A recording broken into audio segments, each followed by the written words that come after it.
Welcome to another great episode of the Boy Man King podcast. I'm your host with the most, Coach Crump, led and partnered with my main man, Chizzy. Talk to the people. Mike, What's up, fam? what's going on, man? I'm good, man. I'm blessed. I'm happy to be here. Happy to be in the presence of Yeah, greatness. I'm always humbled to be having these conversations with you. Humbled to have this conversation with Miss Jessica Lundy. So I'm looking forward to it, man. Looking forward to it a lot, bro. yeah. With that being said, man, we have a special guest on our live. Her episode drops tomorrow. You want to check it out on the Boy Man King podcast. But we have with you today, tonight, none other than America's big sister, the mother, the wife, the entrepreneur, the speaker, international icon, recognized host. Give it up, ladies and gentlemen, for Yeah, the Jessica Lundy. Welcome to yes, the sir. platform, sis. Hey everyone, thanks so much What's for going having me. I'm on? so grateful to be here. Yeah, Jess, Thank man, you. it's I always share your story because I think it's a story that needs to be shared. I didn't get a chance to meet you as a young woman, or I didn't get the chance to meet you when you was the host with the most on the Super Bowls and the car shows and all of that and the beauty pageants. But I met you as a woman of God. I Mhm. met you as a wife, and I met you as a mother. And for me, that impressed me more than all of the worldly accolades. And so for my wife to be the first woman we featured on the podcast and you to be number two, that was not by some, we're looking for random women out there who wants to speak on the platform. It was like, no, it's particular women who carry themselves a particular way. Mhm. And I love as a woman who is on social media, who Yeah. is putting out content, who Mhm. is out front facing, who is in the public, Yeah. and who always honors her husband Yeah. privately Mhm. and publicly. Mhm. Sidebar conversations, small group conversations, big events. Your husband's always in the background and you are always honoring him. Where did that come from? So I believe because I grew up with a single mother and my mom never once said anything bad about my father. So all I know of him is he was a phenomenal man. Mhm. But Papa was a Rolling Stone. He was a musician, so he had like a lot of children. And then he died when I was 10 years old, like on the road. So I had always had like a desire and a longing Mm, to be married, to have a family, to quote unquote do everything the right way. mm, And so I knew I was not going to dim my light mhm, to obtain marriage.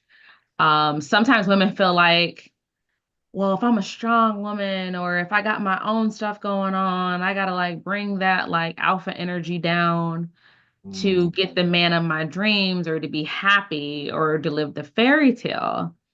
And so when I realized that my husband within our first interaction was not intimidated by my success, but more or less challenged me and really propelled me into doing more. One of the things he said when we were dating was, if you take my last name, you'll be way more famous.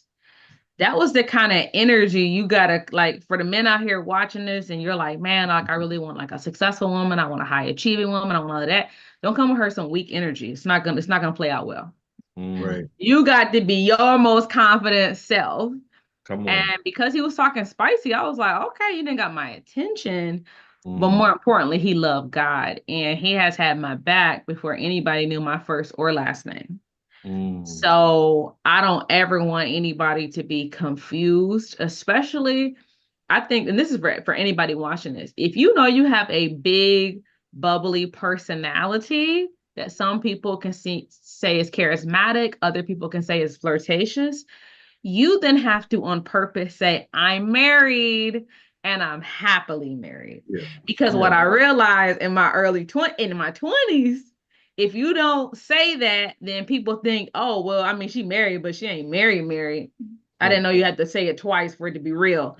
So then I just made a choice to say, let me just let the world know that there is no possibilities. Because when I was on TV, people would shoot their shot.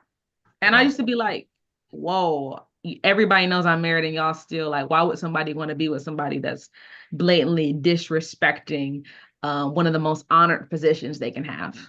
Mhm. Mm, You made a good point just now where you're talking about the relationship that your husband has with God and the relationship you have with God, and how that actually frames the interaction not just between the two of you, but how you conduct yourself in a public space. Um, because you know I'm a single man, of course, when a high-powered woman, a front-facing woman is offering herself as dating, and a confident, high-powered man is approaching, a lot of times the bravado and the context and their actual title in terms of what they do and how they represent in a public space is oftentimes what people see and view, and it could come across as overcompensation. It could come across as overconfidence, and then when you really get to the nitty gritty of being in a public space and having people approach you, even though you're married, Yeah. those inconsistencies in your spiritual walk and in your character get get highlighted and get poked and prodded at because you haven't done the work in your relationship with yourself, and your God hasn't been identified and made strong. And now you're susceptible to all of these attacks and all of the highlighted inconsistencies and deficits that you have in your character because you haven't chiseled away at your spiritual man, at your spiritual woman, become the very thing that cause you to really be susceptible to this. So as a woman, front facing, a woman of God, I believe, and let's talk about it a little bit, that relationship with God is 100% what keeps the both of you front facing, him being very supportive man of God. Let's speak to the people because confidence is one thing, accolades is another thing, being a public figure is another thing, having money, all of these variables are parts of the individual, but the true character and how you navigate these tests is determined by your relationship with Christ. Speak a little bit about, your journey even before you came to Christ, if there was a moment where you weren't in that space, and how Jessica presented, and some of the challenges that you faced um, before you actually got into a space where I need to really, really focus on my walk and my Christ so that I can now present my best self to the world and to my husband. Yeah, so I've been one of the people that's like literally been saved my whole life. Um, I grew up, my mom did not play. Like she always had us we weren't just in church, Mm-hmm. it was in every activity. Come on, every activity. We was in church like my friends knew, like, yeah, I was like popular and stuff in school, but they knew if you wanted to actually like be my friend, like you had to go to service. Like Okay. you and I didn't really know back then like the language. So I don't even know if I ever got anybody saved, but I definitely, my pastor always say, bring people to church. So I always brought everybody to church. And so, but then, once I got to college, I realized like I could create my own identity. And I'm not gonna lie, I was outside. You know what I'm saying? I was Come on, I was outside. at Church girls outside of college? No. yeah, right. It It's ain't like so. when you get raised with so many rules and so many like such an iron fist, it's really hard to not rebel against all of that. And you're like, well, you're just curious to like, Yeah. what is all that I missed? And so I just was kind of figuring out life. I didn't forget God, but I didn't have him as the center. Mm-hmm. Mm-hmm. Mm-hmm. And so really once I met my husband, that's when he was just like, yo, you really gotta like step it up with God. Like where you're supposed to be and where you are not in alignment. And it was interesting because when we were dating, we were going to a church in Atlanta. And I was like, and he was like, I go to an online church. And I'm like, if you don't go to church, just tell me. And I'm saying, like, you don't have to say online church. That was before online church was popular. This was like a decade ago. And so we went and visited. And I was like, yo, this is amazing. Like, this is the most phenomenal thing I ever seen. And instantly my walk with God like went even more on fire than it was before. So, but I would say though, that goes back to my childhood. My mom always said, put God first, and then when you get married, put him in the center of your marriage. If God is in the center of your marriage. And my husband and I made a commitment. Like we told each other we wouldn't cheat on each other, not because temptation isn't out there. It's because we didn't want to disappoint God. Right. Yeah. But And Jess, so I know you church girl. I know you rededicated to Christ, but the practical element of we're in the intention age, right? You putting out a brand, you getting DMs, or you being on attention, like you carry a big, strong energy. I would even say when it comes to coaching, when it comes to speaking, boss energy, alpha energy, whatever the cliche terms of being more aggressive, or Yeah. even some would even consider masculine. Mhm. Yeah. But what I love about you, and this thing I love about my wife, is the switch. Help women, help us understand, for guys who are very frustrated with this, Mhm. help us understand why every woman, even though it's capable of a switch, how can men help in the process, or how do women take the ownership of Mhm. knowing when it comes to my husband, when it comes to my partner, when it comes to my significant other, you bask in your feminine energy, and so do my wife. Like you don't try to, like, when you with Mike and push that, but you, like, get behind me, or it's like you're focused on, like, nah, it's family time. Yeah. It's my husband time. Like, you never give off the boss energy when you're not in conference mode, speaking mode, coach mode. So talk about that switch and speak to two things with the switch. Mhm. How can you speak to women who could take ownership of that? Yeah. And then what can men do to kind of help bring that out, or like what can men do in that space from a woman's perspective? Let me talk to the men first. Mm. You have to create a safe space for the woman in your life. Meaning, if I have to be strong everywhere, I don't want to have to be strong at home. Yeah. But I got to know you got me so Come that I on. can rest in you taking the role that you were put on this earth to occupy. So if a woman doesn't feel like, if there's a lack of trust in leadership Mm. in the household, it's a difference. It's a difference between running a business and running a family. I know people say it's similar. I think it might be similar for men, but for women, you have to realize I have my CEO hat on, or I have my wife hat on.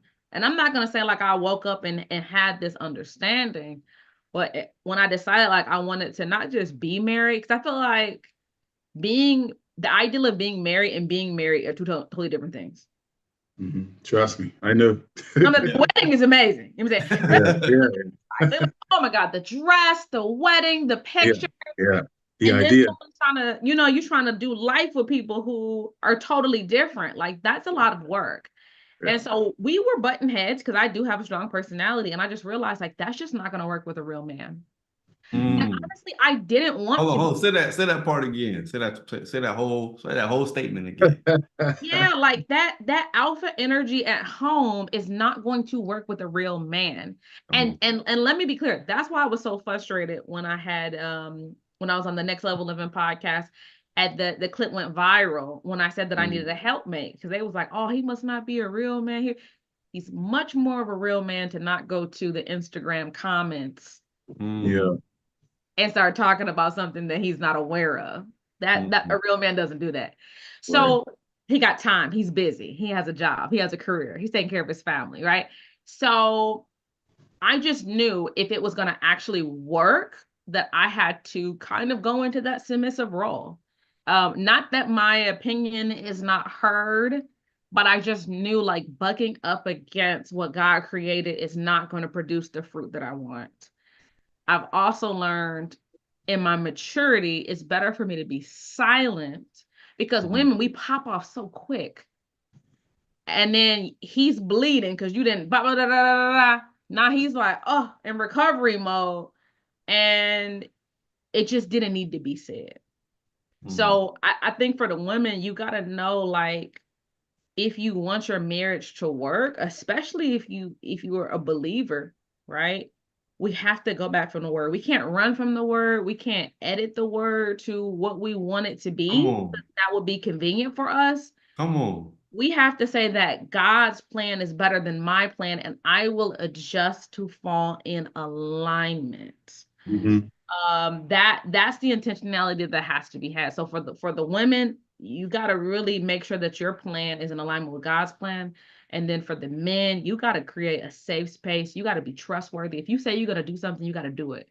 Because women only got a couple of times where it's like, I didn't ask you about 5 times, I ain't gonna tell you again. That's when that attitude starts to shift, when it's like, I was believing you and backing you, but your inconsistency made me not trust you. And it can take a while for a woman to trust you again. But go ahead, Chiz. I know you had a question. No. There's a couple of things firing in my head. Obviously, the context of our conversation is always rooted in purpose through God, right? There are a lot of people out there, as we know, who have seen success in marriage without that base. And there are a lot of people, there may be people that are watching our platform that say, well, what happens if I'm not a believer? Like how can a woman who functions in a public space, who's front facing, like I'm still struggling to compartmentalize my public person and that home person. You know what I mean? How does the people that live, the women and the relationships that are in the secular space, how do they navigate those dynamics? We know what the recipe is for, the success and working in purpose and being in alignment with God.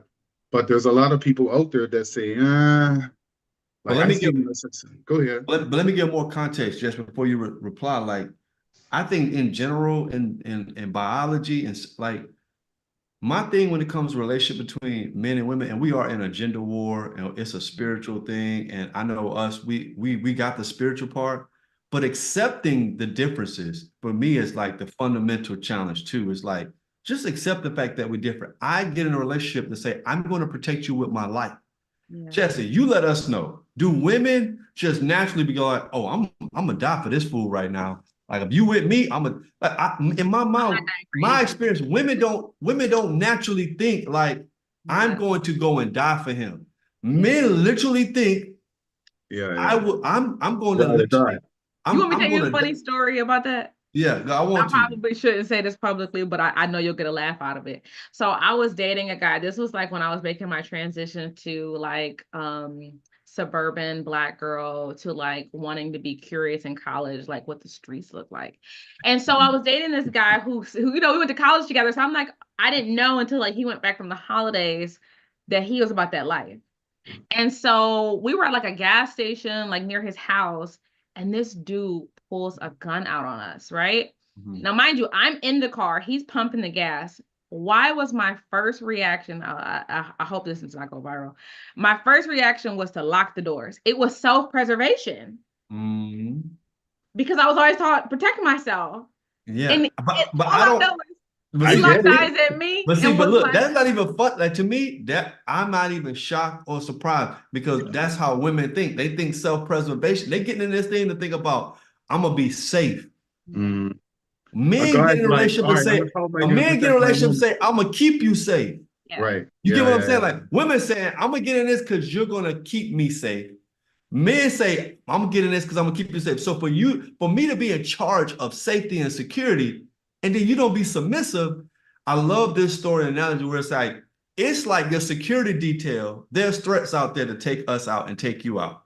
And I say, listen, for me to do my job, I got my headset on. I'm all dressed in black. Say, listen, you got to get in this vehicle and y'all got to go this route. And you like, ain't nobody telling me nothing. I'm going to go, and then we get exposed as a relationship. We get exposed as a family. And it's like, I'm beating my head because it got nothing to do with titles. It got nothing to do with money. It got nothing to do with status. I am wired to protect mine. And you're wired to be protected. You think self-preservation. You want to be safe and you want to be seen. So I always say, like, let's not be sometimes overly spiritual deep. If we can establish our natural biology, how we show up in the space, then it's easier to accept the differences and not try to make everything about who's in charge, what's equal. It's like we're different, and being different is okay. It is okay, but I think this is where the issue lies. A lot of the strong, successful women, specifically Black women that I've met, come from single women. They were raised by a woman. Go so deep. The absence of a father doesn't allow you to have the sense of security and protection. So you don't even know. Like one of the best things my pastor told me when we were in premarital counseling, which if you're considering getting married and you're single, please go to premarital counseling. We saw like 3 different premarital counselors. Like, I was not playing no games. Like, this is gonna have to work. So when we went, he was like, I just want you to know that you're deficient in areas because you didn't have a father. So it's going to be more of a challenge for you to listen to a man because you've never had to, let alone submit to, be led by. So I went into it thinking, this is my Achilles heel. Like, this is my challenge. Like, this is something that could potentially take my marriage out if I don't get on top of it. And I'm wired to kind of have a little mouth. So I have to stay on top of it all the time. So really it's a choice. Like, you got to know that it's an issue. If you don't think it's an issue, it's going to be real hard to sway a woman to follow you. Like, my husband's a solid dude, but it took a minute for me to be like, why are you trying to tell me what to do? And it's like, I'm just trying to protect you. He's like, because he don't play that. Like, we do drills and stuff. Like, hey, if this situation happened, this is how you need to say it. If I say this word, you've got to follow. Like, you can't be questioning something really going on. Like, this could save our life. And so once he started doing stuff like that, I was like, oh, we're thinking about stuff that has not even entered my mind. Like, I'm not even, can you please stand on this side of the road? Like, when you're not raised by a father who instills those principles into you, or maybe you had a father, but he really wasn't present. He was just going to work all the time and never really interacted with you. It's really hard to then say, I'm going to let go of something. Because you got to let go of something to submit. Yeah. I would even contend that a lot of the disparity and the issues that we have in relationships have a lot to do with the entitlement of who I am, as opposed to what my character is and what I'm bringing to the relationship space and how we can augment each other. So, for instance, if I'm a successful man, for some reason, that entitlement I learned because I'm successful and I have some level of stature, that makes me feel that I should have a woman that looks at me and reveres me in that particular way because I have accomplished stuff. And I find that sometimes in the Western world as well. So when you meet somebody, the first question, hey, what's your name? And your next question is, what do you do?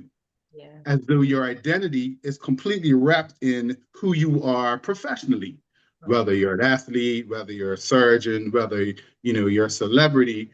And then that becomes the psyche under which you expect people to interact with you.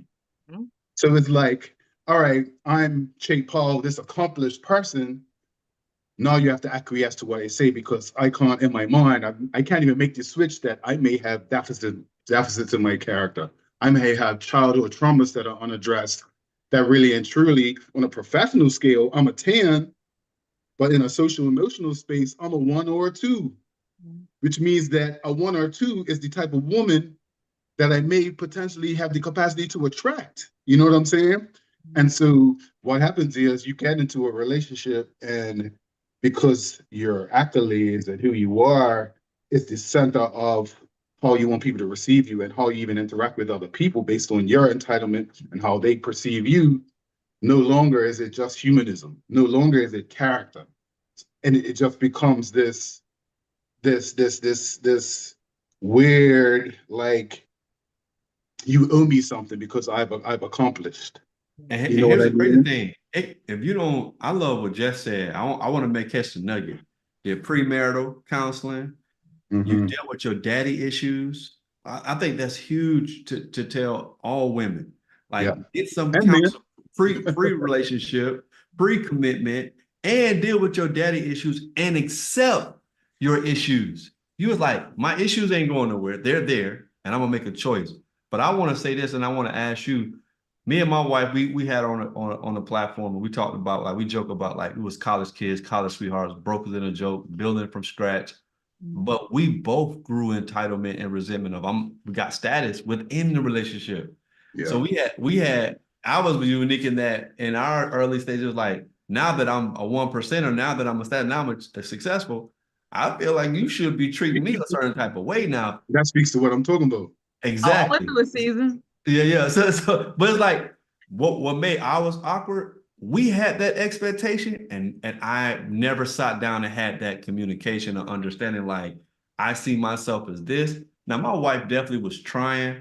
I think I was trying. I was, like, I tell people all the time, I've always been intentional about my family. I haven't been always efficient and effective. for you, Jess, talk about the stages that you kind of navigate. Like, okay, I had the premarital, deal with daddy issues, accept my trauma, accept what I don't have. I got to make a conscious choice, but I done been in this thing for a while now. And as I'm in it, the evolution of self, the evolution of relationship that you kind of got to navigate in real time for the first time. Talk And I'm about getting, your hardest thing you had to overcome yourself to keep the marriage where it's going. and if I may, if I could, I'm just going to add something to that. And if you experience this mindset of I am somebody, you should approach me in a particular way from a negative space. Not that you're not deserving or you haven't done enough work or you're a woman of God. Did you ever remember feeling like, yeah, like I'm somebody. My title entitles me to this. That's my only caveat to what Crumb's saying as well. Yeah, so I think the hardest thing that comes with success is when everyone in the world is treating you like a big deal and your significant other doesn't care. Yeah. Let me break that down a little bit. I was Meaning, gonna say, everyone's like, oh, you're so successful and you're so this and you're so that and you're so this and you're that. And your spouse is just like, but you can't even, provide, or you can't even do the necessities of marriage, or you can't even do this. So then you start to ignore that person because you're like, I'm not about to deal with no negativity when I can just be out here with all the people that's like praising me. Like, that doesn't make any sense. Like, why would I deal with negativity when I'm praised everywhere else? So then I had to make a decision. I was like, if I don't get this in check, I'm going to make everybody else an idol. Yes. And I'm going to be single. So at some point I was like, let me not ignore the challenges or the deficiencies or the faults that I have, and let me focus on this, and let me not be busy. Because as successful people, it's very easy to put all of our time and energy into the things that we're phenomenal about and just really just ignore or sweep under the rug the things that are struggles because they're not going to come out publicly. But we forget whatever thing is done in the dark is going to come to the light. So if you don't take care of your family, it will be exposed. If you don't take care of your marriage, it will be exposed. If you don't take care of your health, it will be exposed. So all of this stuff is going to come to the light. And I think that's something important to like think about and consider on this journey. Which makes it even more important and for successful people and front-facing people and notable people to really do the work, to stay humble, to stay grounded in purpose, to grow, just to have the right people around them. Because Chris and I talk about this all the time. Like when you start to scale that ladder, those impediments in character become greater if you don't have the right people around you. You know what I mean? So for a layman, for a regular person, we have our own challenges, and I'm gonna throw myself in there, obviously. We have our own challenges in relationships and character and trying to find the right person and trying to stay focused on God. And it's almost sometimes it's almost like you're somewhat protected as a layman, as a regular person, from all of the adversity that comes with and all of the potential character flaw, things that get highlighted because you don't have to deal with the public identity of success. And I do want to throw this in there too. Like when I was younger, and I know this is not everybody's story, but this is just my story. My mom always told me that I was going to be a star. Like she always told me I was going to be a celebrity. So she would remind me all the time, when you make it, do not lose your mind. Yeah. Do not forget where you came from. Like she would remind me, like your grandmother, like served food in a cafeteria. Never forget that. Never forget that.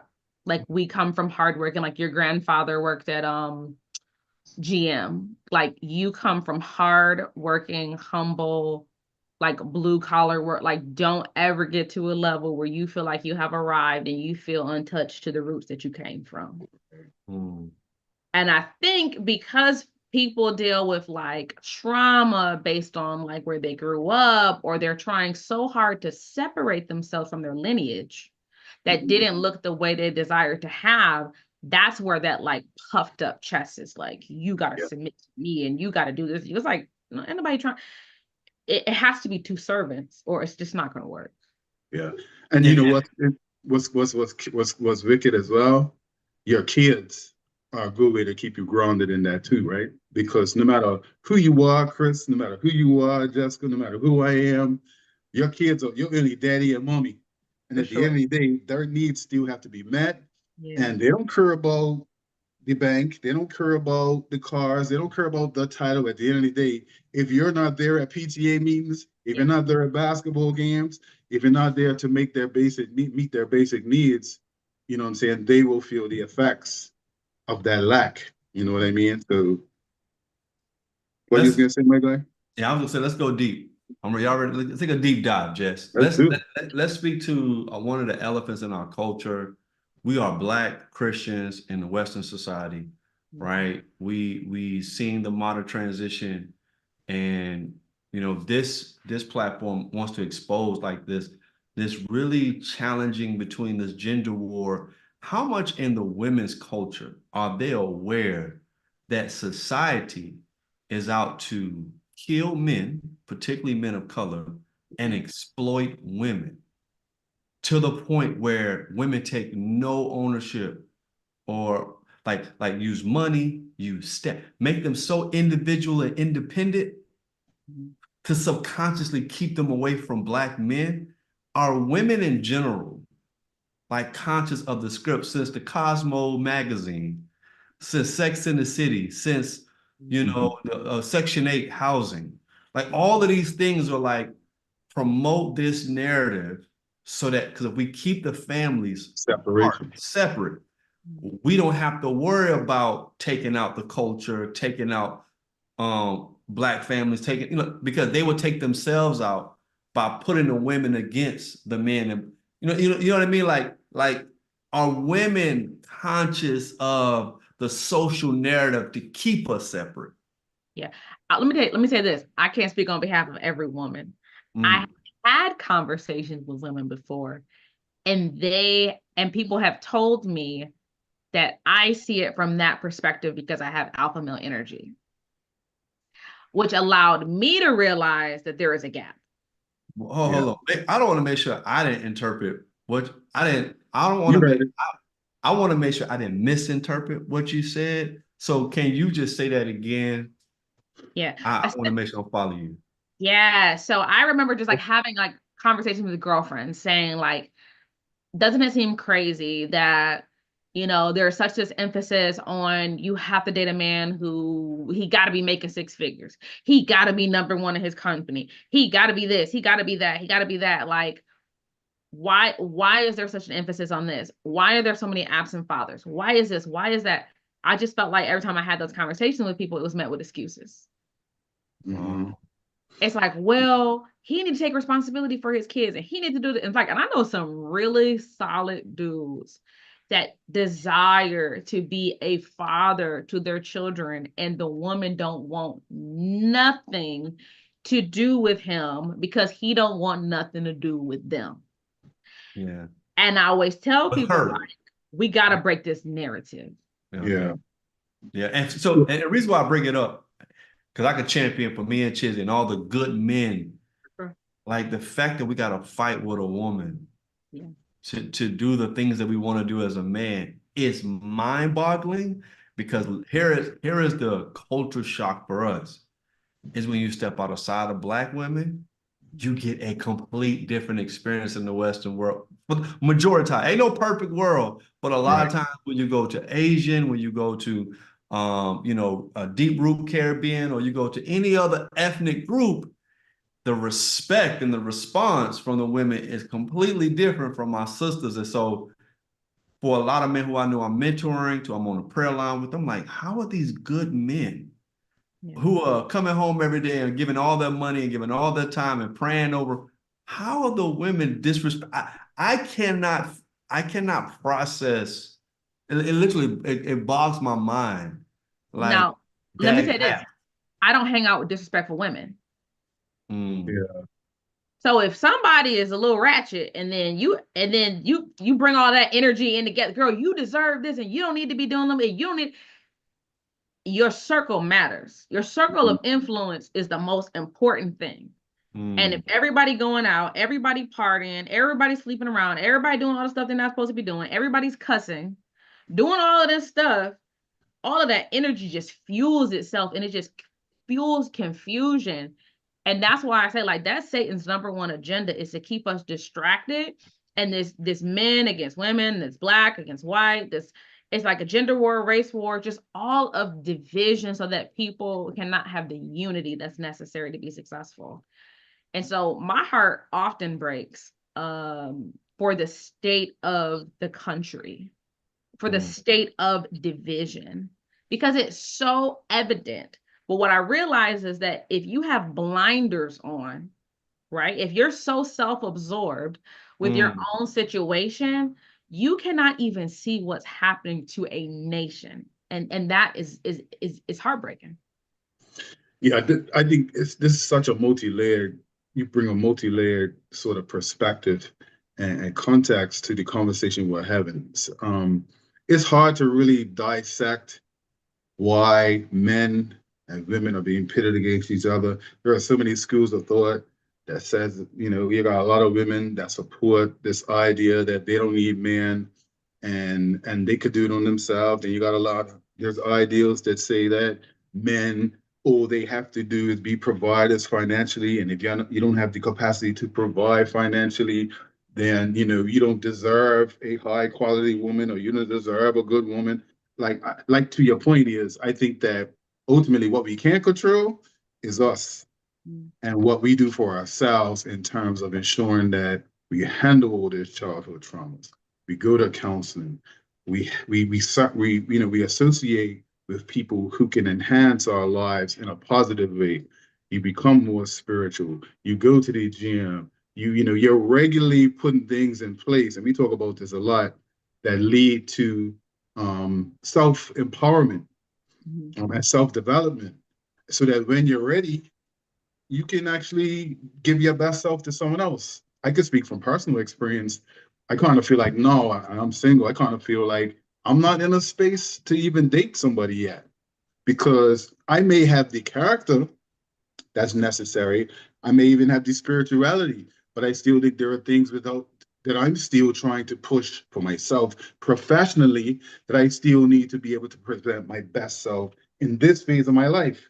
There are times where all of that was together, but I think as we go through the phases of life, as a single man in particular, you have to really, and women especially, you have to look at your circumstances and say, all right, what can I really, really give to somebody?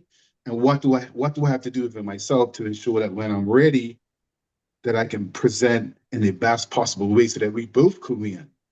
Yeah. So you have to take that necessary selfishness and just work on you. And that's okay. Yeah, that's why I think pauses are necessary in between relationships, right? So when you go to person because you don't want to be lonely, then you're not really working on yourself. You're not healing. That's why I launched my podcast, Finally Healed, because I was so tired of working with women that were not healed. Yeah.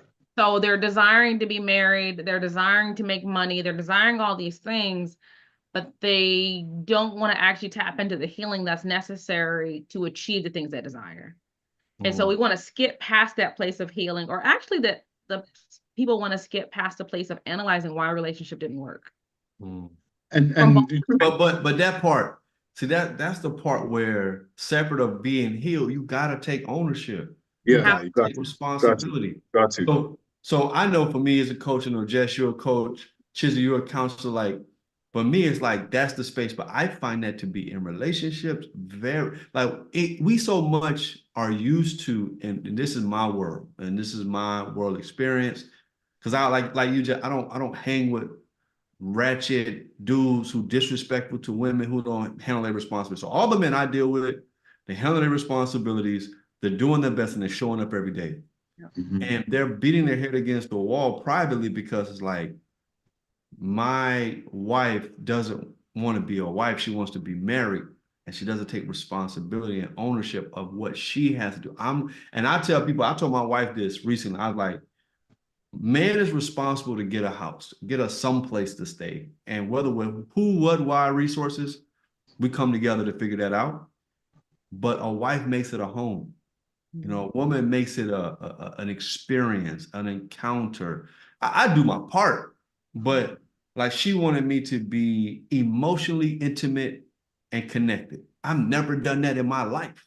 Right. So that was something I had to learn over trial and error with her over a long period of time as she's evolving as a woman. She's not even the same woman she was in her 20s, right? So it's like that part, you literally got to teach me. You can't have the expectation and know that I don't have no experience in the area. Now, if you say, hey, Chris, I want to win a basketball championship with you, all right, bet. Let's go try to shoot that. But you say, I want you to be emotionally intimate with me. I'm like, what is that definition, first and foremost? And then secondly, how do you even do that? Because I'm used to like, hey, I bring home my paycheck, everybody's straight. I need to go back to work. I need to make sure you're okay. That's the depth that I had. So everything else beyond that, oh, you got to teach me how to do that. You got to example that. You got Let's to, answer the question. Let's yeah, answer the okay. question. What can be done? What are you two doing? And I'm a single guy. Let's begin for the people that need to hear it. Like, what intentionality is taken? Because individual work is one thing, and coming together is something completely different to make a marriage work. That's a completely different grind. That's a completely different ethos to I'll let create. Jess go first. Ladies first. Yeah, well, I mean, I think like you said, it is key. Like we just assume we get in a relationship and what I need, you're gonna know how to fulfill that need. I don't want to tell you. I just need you to magically wake up one day and like all the needs I have, you can do. Like you can't do that. Are you serious? But then the other person doesn't want to do the work. So it's like we have to realize, I realized very early on, me and Mikey are totally different people. Like what he needs is not what I need. What I need is not what he needs, and that's okay. The only way it's going to work is if we're selfless enough to say, okay, I might not be good in this particular area.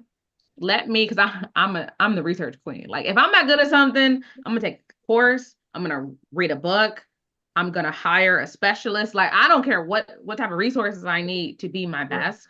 And my husband's kind of wired similarly. It might take him a second to kind of grasp, like, okay, what do I need to do?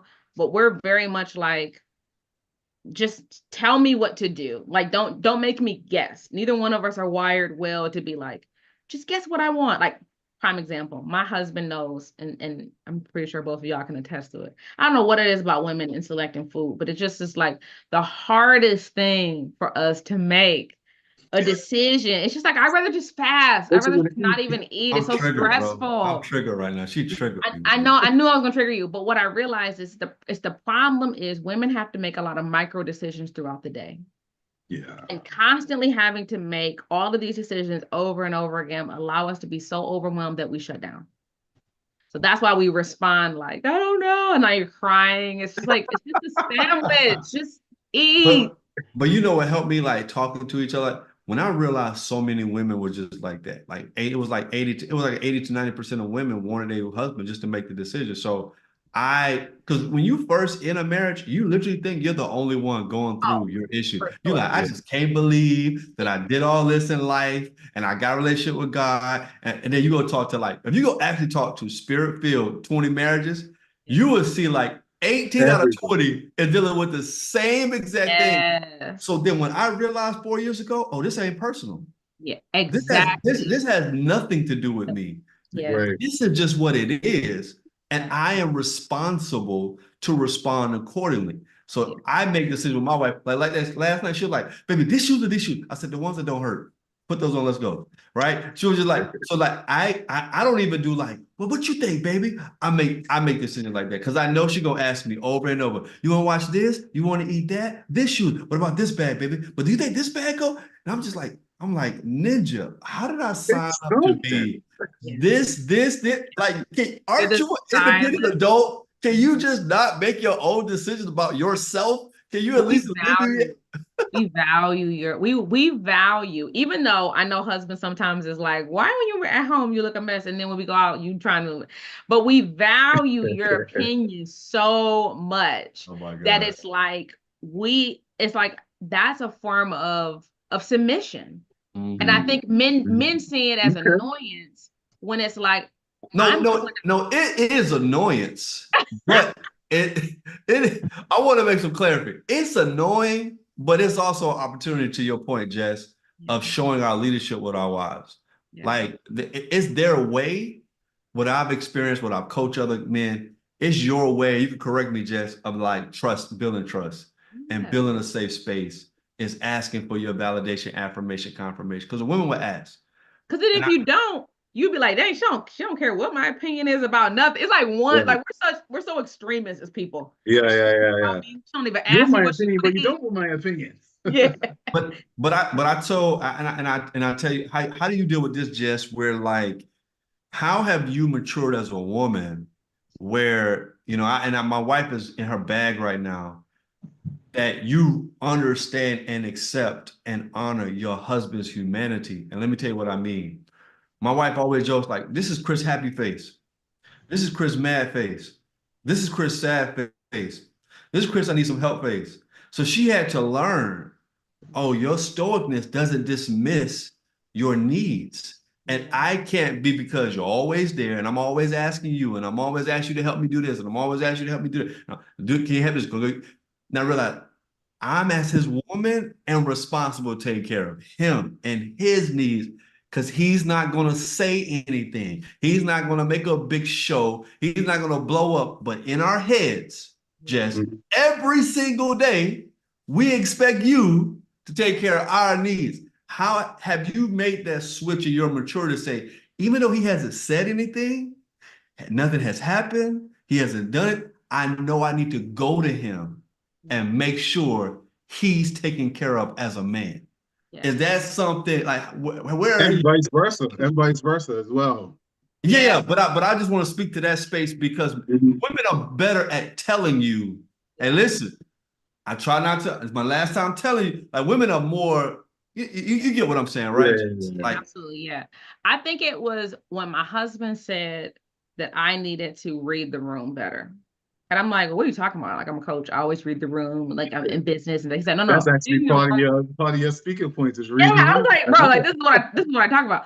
Networking and stuff. He's like, no. Reading the room at home is different than reading the room in social environments. This is good. Yeah, hold on. Say it again, because I think I was talking too soon. Say it again, because I never even heard that. I'm ready. Yeah, he said reading the room at home is different than reading the room in social environments. Because he kept saying, you need to read the room. I'm like, I don't understand. Like, break this down to me because I'm actually, this is a skill set of mine. So if you're challenging my skill set, I'm confused. He's like, no. It's different based upon your environment. So I'm like, okay. He was like, you gotta not necessarily read between the lines, but he's just like, my body language should let you know how I'm feeling.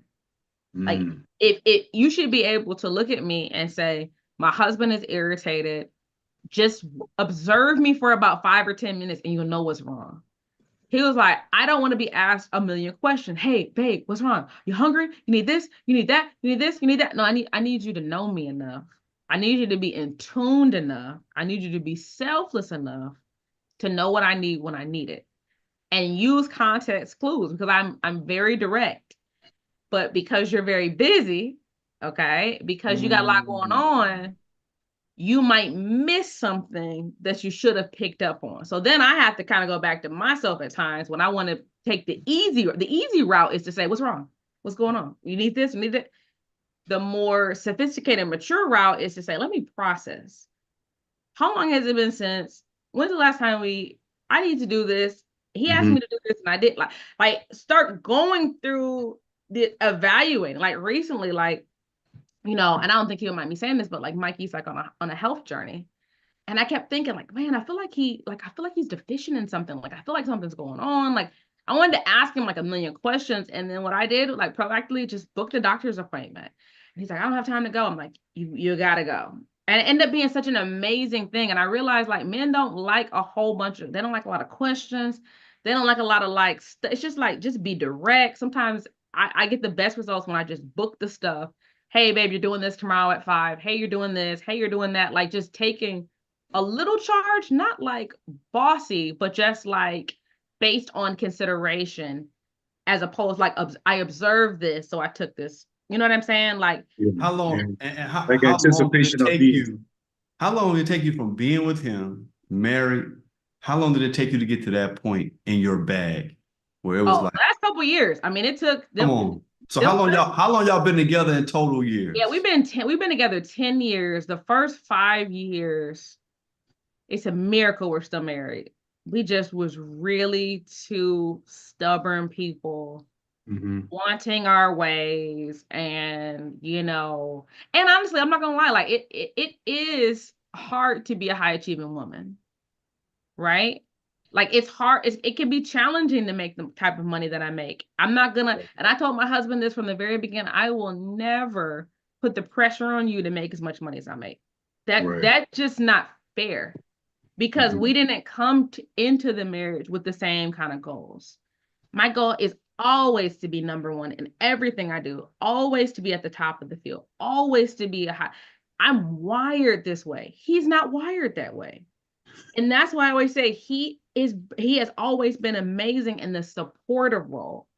You know what I'm saying? Like before we met, he was like an actor and a model and like had all these goals and had all these dreams. But when he like on paper looked, it was just like, it made more sense for me to support your vision and fill in some of the gaps you have than me do my own thing. And then you still got gaps. And I think I can relate to that because my wife is high achieving as well. And so her still in her 40s, she's like, what's my I'm like, the family. Like I don't, there's no other thing in the world. Yeah. Like Jeremy, like, oh man, I'm gonna make you love. I was like, bro, it's a job. It's an income. Like this stuff worldly stuff just don't give me no zest whatsoever. But my faith in my family does. You know what I mean? And I think I was just saying, like, sometimes in relationships and partners, whether it be man or women, it's like sometimes like my value is not in the world. Like my value, like I don't nothing in the world. This is just and I done had coaching accounts. People, you sure you're not happy at work? I say, I'm a man. I don't go to work to be happy. I go to work to take care of my family.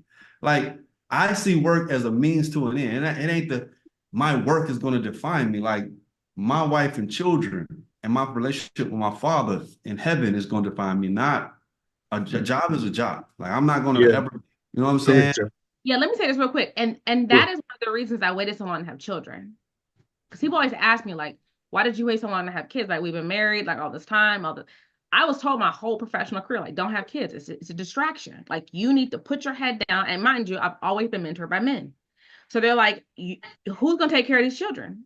Like, you need to keep going. You need to be in the spotlight. You need to do this. If you take a break. And so I knew when I had to think of when my husband and I were having these real serious conversations. I'll never forget on our honeymoon when everybody's like, oh, was it so romantic? Was it so this or that?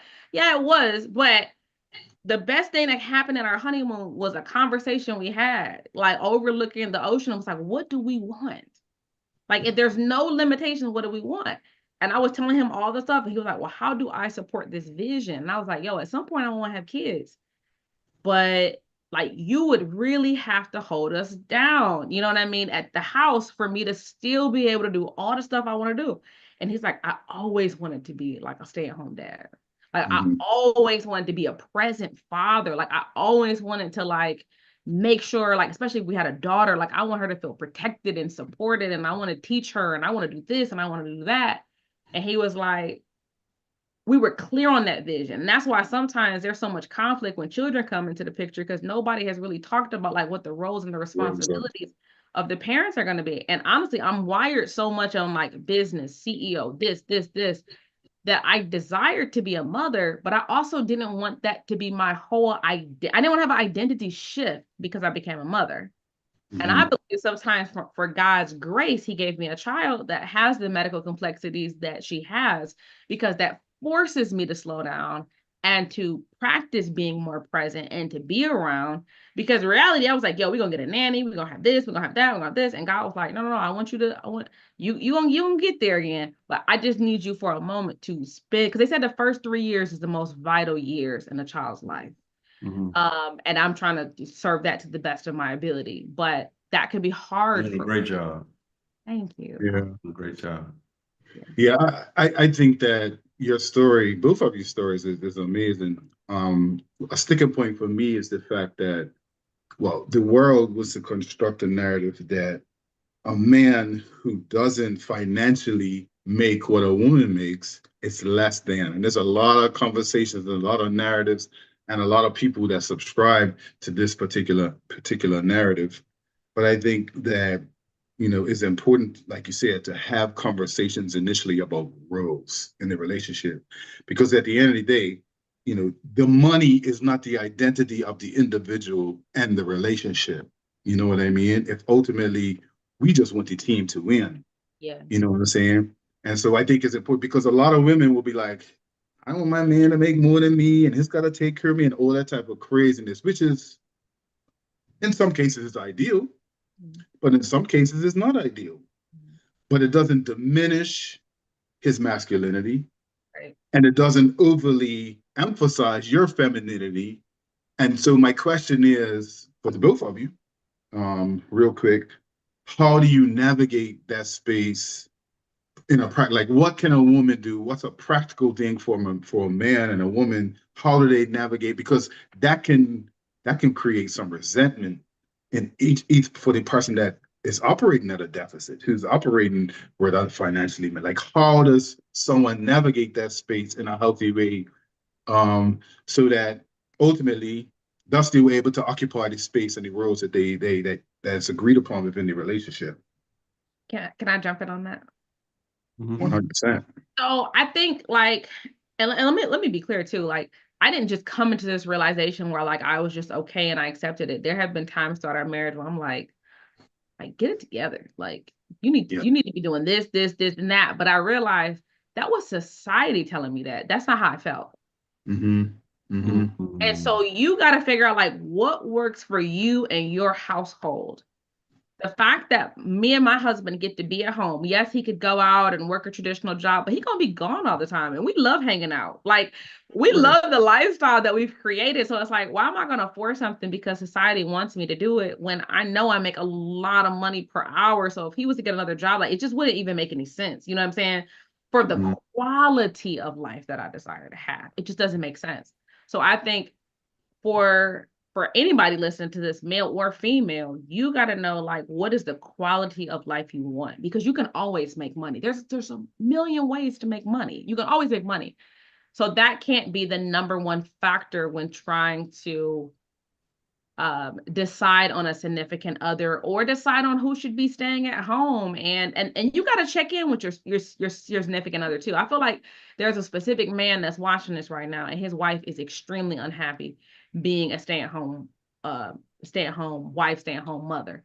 You got to check in. I feel like every 6 months you should check in and say, hey, does this still work for you? Right. Because I'll never forget when I was in London and I was like living my best life and having an amazing time. I checked in my husband like, hey, you good with me traveling the world? He's like, 100%. That's the vision. There we go. But if he said, no, like this is a lot and I'm overwhelmed and our daughter needs you and you need to be here, then I would have to sit down and reevaluate. So I think we got to like constantly have those conversations with our partners with how are they feeling in this season? Because there's certain seasons where people can be good with something, but people are always changing and evolving. And especially sometimes as women that have been staying home, I mentor a lot of women that have been stay-at-home mothers. And they get to a point, sometimes, especially by year 10, where they're like, yo, I want to have my own identity. Like, I want to do something. Like, maybe I start a side hustle, side business. I'm like, before you talk to me, talk to your husband. Come on. Because I'm not about, you ain't about to be like, well, coach, and I tell this when I coach men, and that's why, you know what I mean? I don't coach so many men, privately, because I the worst thing, I'll never forget, this happened when I was being a life coach for a man, and he was like, I just love talking to you. My wife does not get me the way you get me. And I said, oh, this will be our last session, because I'm not starting division between you and your wife. And now every time I come around, she's like, oh, and that's what I love the most about Next Level. Like all the men in Next Level are so solid. So when I have coaching session with them, their wives are like, oh my God, I love when he has a session with you. And they're like, Coach just said this. And we're like, yes, she did. Because I was at the conference. That's why we have to involve our significant others into our life, into our business. When we try to do stuff so separate and so secretive, and I want to have my own thing, I get that, but it usually just doesn't work out. Yeah. And I can speak to, I had my dad in my head. I had a narrative, Jess, you spoke to it about this whole narrative of what some society is saying. Yeah. And my wife did domestic engineer thing. I was like, I'm a boss. I'm bring her to America, take care of everything. She could just stay home. She did it for like 8 months. You know what I mean? And like she's so like, well, I can just do it. Let me just help you out a little bit, start this little side thing here. And there's another side thing. I said, now you got two jobs, two part-time jobs, like one full-time job. So it's like, and I had to accept my wife has attributes about her that are driven, that are ambitious, you know what I'm saying? And I have to create a space, how I approach, how I intervene, how I encourage, like what I say, when I say certain things, so that she can feel empowered in that space, don't feel no type of way. Because I've always been like, I never want to marry and children to determine what she can and can't do. So my wife, I always say my wife lived her best life after she got married. She lived her best life after she had children because I was able to like, you want to go run a marathon? Cool. You want to do a dance competition in New York? Cool. You want to do a singing competition, Bermuda Idol? Cool. I will adjust. You Right. want to do plays? She did the three biggest plays in Bermuda with Troika and the other group. You want to be an executive? You want to be this? You want to? Cool. I will make the adjustments because I'm cool on. I want to make the adjustment as the man, as the head of the. I don't want her to have to try to figure out what adjustments, and But like where you does said, that come from? Because I know you, and I feel like I know you pretty well. yeah, You do seem like the type of man that would have the wife to stay home and raise the kid. Like that just seems kind of like, so yeah, how do yeah. you I'm adjust a to that? traditionalist through and through. But Yeah. here's the truth, right? Everybody knows me like I'm militant, I'm headstrong, but I love my wife. She gets a pass on everything. Like she literally genuinely has my heart. So Mhm. she could call an audible on all of my ironclad fist on things. My wife is the only human being in the world that can pull an audible because she just has my heart. You know, And she knows what she's dealing with. Like she knows that he's headstrong and it's hard. It's hard sometimes dealing with that Chris Crumpler guy. So she knows at the end of the day, he's got to acquiesce to what she says, because otherwise he'll come on the next podcast with bumps and bruises, and we yeah, already know that. You yeah, know what I'm but saying? I think part of your partner balances you out, right? Facts. So Yeah. like Yeah. if me and my wife was like, even though we're both quote unquote driven, determined, but we're not the same. Yeah. And if we were the same, it probably would have been way more issues. Like she's very emotional and passionate and all. Like she wants to try this, she wants to try that. I don't want to try nothing. I want to do the same thing every single day. And I just think we know for a fact we balance each other out.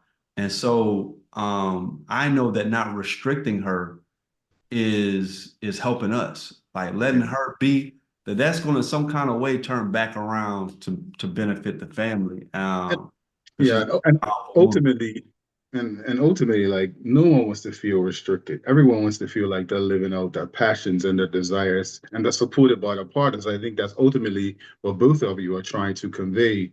Um, some titles will look different, and it's all about how you, as a couple, navigate those landscapes and identify what works best. As you said, Jess, whatever works best for you, you can let society push a narrative. You can't let your friends push a narrative. Sometimes you can't even let your parents push a narrative when Come you on, preach, that preacher. that leads you down a path that's not amicable for the two of you. You have to figure that out between the two of you, because at the end of the day, that's your relationship, your identity, and that's what you just got to figure it out. Otherwise, you're living up to the expectation that's not attainable for both of you. And so that's why I enjoy having a conversation with you, Jess. And we're also going to hear from Mike as well, our husband. So I don't want our viewers to think it's one sided and what is he going to say? Mike's Man, going to you come dropping out on. too much information. Sorry. But I wanted to put it out there in Exclusive, this one exclusive. because, I definitely want to give the perspective that, just as much as you're supportive of him and his supportive of you, he will actually mirror a lot of the things that you said. And I think it's important to convey that it's not just one-sided. When they're saying, okay, this is a woman's perspective and this is what Jess feels, but her husband shares that sentiment, and they have a great relationship, which is obviously why we decided to have them both on the platform. You know what I Yeah. mean? And So Jess, to close us out with your final thoughts, what do you want to leave our audience? What do you want to leave the men, the women, when it comes to Jessica Lundy? What do you want to leave them with? Yeah, do the work. Like the mm, work is so worth it. Like the internal work, like the stuff that you have been stuffing down and hoping that you never have to deal with and process. Like I promise you, at some point in your relationship, it's going to come up and you would wish that you would have dealt with it in this season instead Mm. of putting it off any further. Like you deserve to heal, you deserve to be loved. If you're wondering, like, is love still available for you? It is. And I mm. do believe it's on the other side of taking care of yourself. Thank you. You got this. You can do this. You I can do this. love it. Chizzy, close us out with Yeah. your final thoughts, man. Yeah. Similarly, I'm speaking for the single guys out there. It's okay to take a step back. And I know sometimes we want to be in a relationship, but you have to evaluate yourself and say, all right, what can I bring to the table? Because it's not just about love. Love is important in a relationship, communication, finances. And it's okay to evaluate yourself and say, all right, maybe I should take some time out to really augment and sort out some things before I step into arena and put myself and somebody else in a situation where I'm not giving my best self. Yeah. So, I'll tell the fellas, take time to heal, similar to what Jess is saying. Take time to evaluate yourself, to get in touch with what your needs are. Have some necessary selfish time so that you can be the best version of you for that person and that woman that you're trying to approach and attach yourself to in the future. Jess, how they can find more information about what you got going on? Yeah, you can go on my website, jessicalundy.com, and I'm on all social media platforms at Jessica Lundy TV. And finally, so tell them about the podcast too, Jess. Yeah, so you can definitely check out at Finally Healed Pod. It is for the ladies, so for the women watching, or the husbands, or the men that desire to make sure that the woman that they are in a relationship is healed, is whole, is delivered, is free. Then I highly recommend checking out the podcast.